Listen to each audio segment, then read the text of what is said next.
Good evening. Welcome to South Asia Newsline. I'm Lipakshi Khurana. Here are the top stories we're tracking for you on Tuesday, the 14th of October. UN snubs Pakistan refuses to intervene on Kashmir issue. Anger mounts as NATO strike kills 8 civilians in Afghanistan.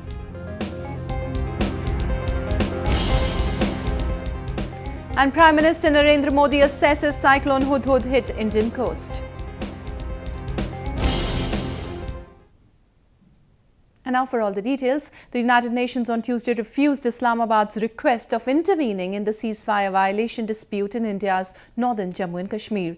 The world body also urged the two countries to find a solution to the issue through bilateral dialogue. Pakistan's efforts to internationalize the Kashmir issue suffered yet another setback on Tuesday after the UN refused to entertain its plea. The UN reiterated that India and Pakistan should work on a long-term solution based on dialogue. Pakistan's National Security Advisor Sartaj Aziz had on Sunday wrote a letter to UN General Secretary Ban Ki-moon accusing India of ceasefire violation along the line of control. Defense analysts said the UN has kept its previous position, which shows a weakening support of Pakistan globally. The United Nations has made it very clear that it doesn't want to intervene in Kashmir. In any case, after Shimla agreement, the locus standi of United Nations in this issue is actually nil, not there. So I think since 72, I think United Nations has consistently maintained that this is an issue to be resolved bilaterally. And I think it also shows the weakening of support for Pakistan's position and strengthening of India's position as far as Jammu and Kashmir is concerned. The UN's refusal to intervene in the dispute is also a vindication of India's stand on resolving the differences bilaterally. Though Pakistan had agreed to solve the dispute, it had on many occasions in the past also tried to bring in the US, UK and the UN as mediators. The ongoing ceasefire violations at the LOC are also seen by many as an effort to bring international attention on Kashmir. Anger has mounted in Afghanistan after a NATO airstrike killed at least 8 people and injured several others in its eastern province on Monday. This came despite protests growing against the extended stay of Western troops in the country. The airstrike was carried out in Paktia province on Monday, targeting what the NATO coalition claimed were militants who opened fire at them. Those killed included a 9-year-old child. Even though the NATO troops said the strike was carried out at enemy posts, locals said the victims were unarmed civilians.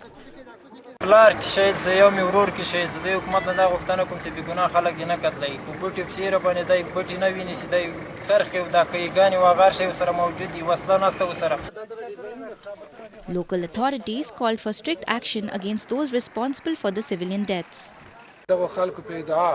چې دوی بوټو پسې لاړو په غرو کې وو تیارو دا د پاسه نه وشتي دي او تاسو کمرو خپله هم ولیدل چې په دې کې ماشومان هم شامل دي. افغان ولس نوره د داسې مرګونو نه ستړی دی او دا نن چې کومه پیښه شوې ده د دې به موږ جدي تعقیب به یې کوو او دا په هر حالت کې زه په ډېرو کلکو الفاظو دغه تنبیه کوم او دا کار چې هر چا کړی ده دا جنایت کړی ده او باید خپل دغه جنایت ځواب دی وي. Though exact figures are unavailable, according to the United Nations, aerial strikes have caused just 1% of the 1,500 civilian deaths in the first 6 months of 2014 in Afghanistan. Local non-governmentals, however, claim the number to be much higher. Civilian deaths in NATO operations have always been a sour point in the relations between Washington and Kabul. Former President Hamid Karzai had refused to sign the bilateral security agreement with the US, citing the growing casualties of the Afghans. Amid growing protests across the country, newly appointed President Ashraf Ghani had inked the deal last month, permitting Washington to station a contingent of 10,000 troops in Afghanistan post-2014. 5 top commanders of the Tehreek-e-Taliban Pakistan or TTP on Tuesday pledged allegiance to the Islamic State or IS. Taliban spokesperson Shahidullah Shahid confirmed he, along with the other TTP leaders from Orakzai, Kuram, Khyber agencies, Peshawar and Hangu have parted ways to join the IS. Shahid said TTP chief Mullah Fazlullah has supported the Islamic State but has not declared allegiance. This comes after reports came out last week that the TTP had declared loyalty to the IS. which the insurgents had later denied.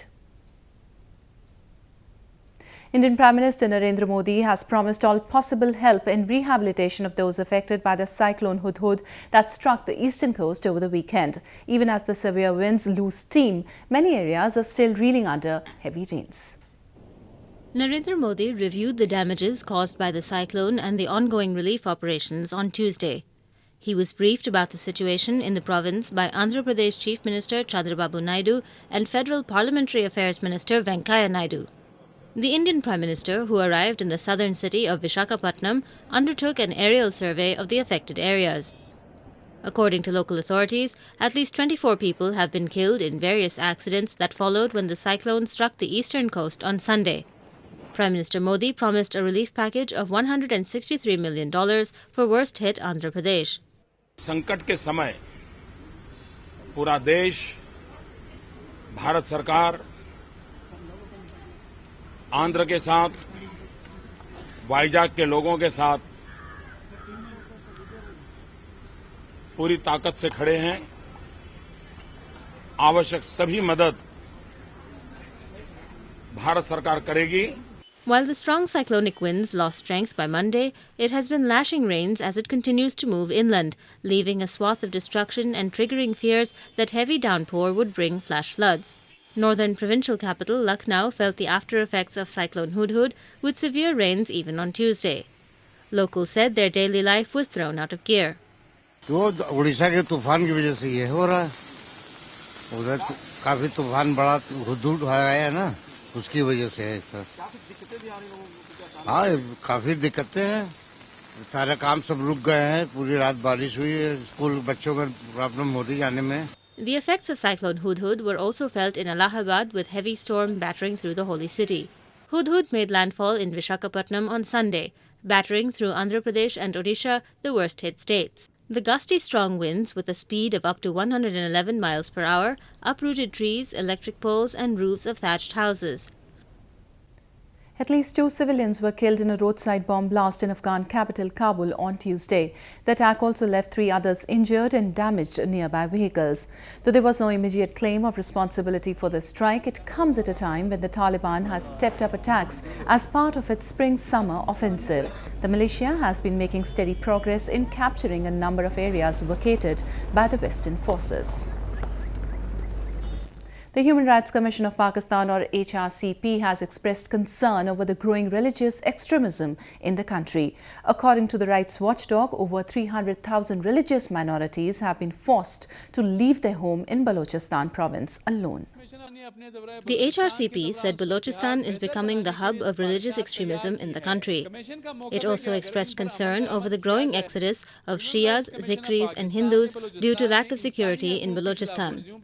HRCP chairperson Zora Yusuf said the degrading law and order situation is making many to slip into insurgency. गुर्बत की वजह से भी और माहौल में जो degradation आ रहा है उसकी वजह से भी लोग इंसर्जेंसी या मिलिटेंसी के तरफ जा रहे हैं.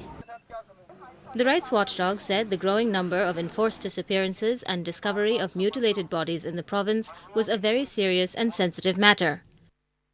Balochistan, Pakistan's largest yet least developed province, has been the epicenter of a separatist insurgency which has been brewing for 6 decades now. Baloch nationalists have been for long accusing the Pakistan Army and intelligence agencies for a kill-and-dump policy in the province. Baloch leaders also accuse the security forces of spreading religious extremism in the province to weaken the national uprising. Indian President Pranab Mukherjee has invited Norwegian businessmen to invest in India to participate in India's growth story. The President, who is on a 3-day visit to Norway, aims to strengthen bilateral ties between the two nations. President Pranab Mukherjee was accorded the ceremonial guard of honor by Norwegian King Harald V at the Royal Palace in Oslo on Monday. Mukherjee also attended a gala dinner with the Norwegian King and his wife Queen Sonja. The Indian President, who is accompanied by his daughter and a team of delegates, also went around the Royal Palace, which was built in 1849. Mukherjee said India is keen to expand scope of relationship with Norway. Your Majesty, our bilateral cooperation has been no less fruitful. We have a very rewarding partnership in oil exploration and scientific research, and are both keen to expand the scope of our collaborative efforts in earth science, biotechnology, clean energy, fishing, and healthcare. President Mukherjee, who arrived in Oslo on Sunday, is set to sign a number of agreements in the fields of education, trade, science and cooperation in IT and deep-sea fishing with Norway. The main focus of his maiden trip to the country is to attract investment in infrastructure and other areas. It is Mukherjee's first leg of two-nation visit to Scandinavian countries, including Finland.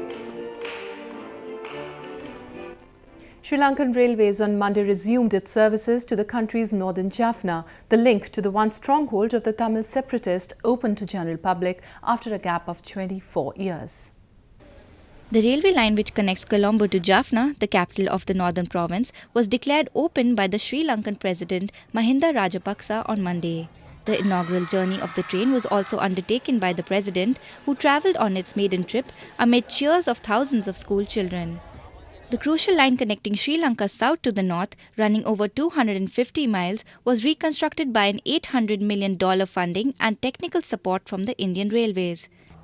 The Yal Devi, or the Queen of Jaffna Express, was suspended in 1990 after the LTTE blew up its tracks in a blast. The resumption of the train services is also seen as an effort to reconcile with the Tamil minority in the country. The Tamil Tigers, which fought for a separate homeland for the linguistic minority in Sri Lanka, were defeated in 2009, ending the two-decade-long civil war. The conflict saw thousands being killed on either side in the battle for control of the northern province, with the army and the LTT both being accused of committing war crimes. According to the United Nations, more than 40,000 Tamil civilians were killed in the final months of the conflict. Sri Lanka is also facing a UN-backed probe into war crime allegations by its army during the civil war. India is the latest country to anticipate the arrival of the iPhone 6. And it's not just the new Apple device that has caught the eye of Indian consumers. Industry reports say it's one of the largest smartphone markets in the world. For Apple lovers in India, the new iPhone 6 is so close they can almost touch it. Pre-order sales kicked off yesterday, although the smartphone won't be delivered until 17th October. I'm expecting the big screen plus the battery backup should be good, because the last iPhone I find the battery backup is not good. Because I'm not using, but my friends are using, but I see always they are charging their phone. With more than 100 million smartphone users, India is the world's fourth largest smartphone market, trailing China, the US and Brazil. And the number of smartphone users is expected to explode in coming years. 71% of India's market continues to be feature phones, but tech-hungry consumers are quickly switching. In the second quarter alone, smartphone shipments soared 84% on year. In India, major contribution for smartphones comes from the phones which are less than $200. So the Apple smartphones will have major impact on the premium segment. Maybe Samsung and Sony would be face more competition. There are roughly 80 smartphone brands in India. Samsung is the market leader by far, with 29% market share. But homegrown brands like Micromax, Carbon and Lava are quickly gaining ground, while Apple doesn't even make the top 5. One of the keys to the Indian smartphone market at the moment, apart from getting devices into shops or onto e-commerce sites, is the consumer mindspace. The tight competition gives buyers lots of choice, meaning they can afford to be selective, carefully choosing phones that meet some pretty specific standards. Anjali Mathai for South Asia Newsline, New Delhi. Well, that's the way it was in South Asia this evening. Before we conclude, the top stories once again. UN snubs Pakistan refuses to intervene on Kashmir issue. Anger mounts as NATO strike kills 8 civilians in Afghanistan.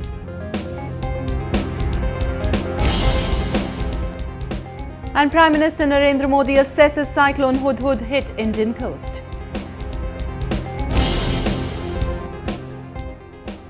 That's all in tonight's edition. We'll see you same time tomorrow. Good night.